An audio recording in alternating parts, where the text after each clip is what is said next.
nakikinig ang mga kabataang narito. Kahit anong hirap ang inyong danasin, uunahin niyo ang Diyos pagka kayo ay nakikipagkapwa.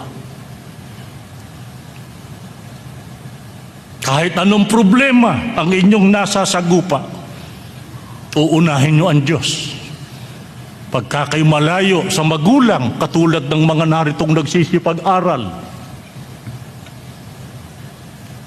kahit anong ligalig ang inyong pagdaanan at masagupa, kahit anong hirap ang inyong matikman o danasin, kahit ano ang bigat ng pagsubok na inyong kakaharapin, paglulusong na kayo sa pagpapamilya, unahin niyo ang Diyos.